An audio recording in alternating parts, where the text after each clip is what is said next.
Welcome back. We are continuing our look at Ajmal's writing on his website, theborderofamind.com. Yeah. And today we're looking at his blog post called Nostalgic Comforts. Have you had a chance to look it over? I have, yeah.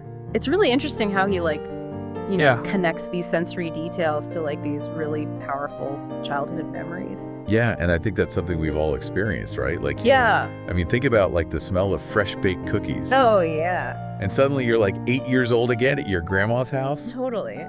For me, it's Yeah. it's the smell of, pine needles. It takes me right back to, Christmas time, when I was a kid.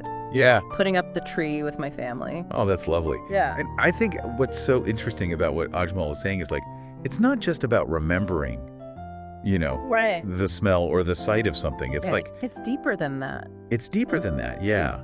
Why are these sensory things so powerful? He talks about how scent and touch can be even more evocative than visual memories. More than visual memories. Yeah, why do you think that is? Well, there's this term in psychology they use called involuntary memory, and it's basically describing these spontaneous recollections that are triggered by a sensory cue. You smell something and boom. Yeah. You're right back in that moment. Cruise to the Madeline. Exactly. That's a perfect example. A little cookie. And yeah, just unlocks all these memories. Yeah.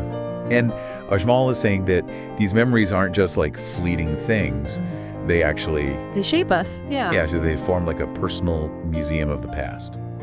Love that phrase. I know it's so evocative.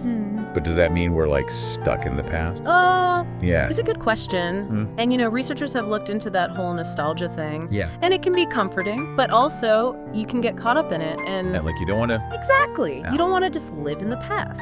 But I think Ajmal is getting at something more he's acknowledging how those memories make us who we are, but he's not saying we should dwell there. Right.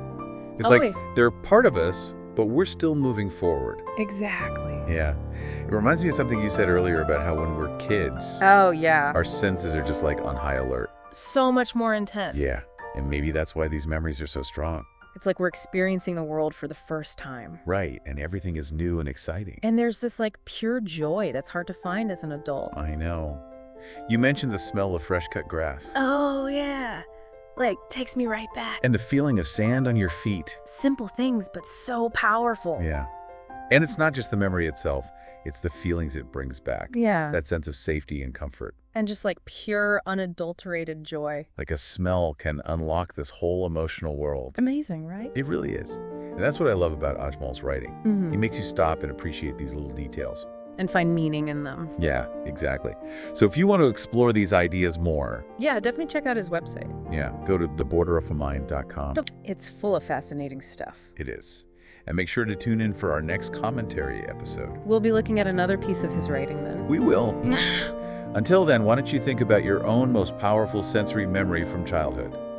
What is it and what does it tell you about yourself today? I think that's a great question to ponder. Yeah, food for thought. Definitely.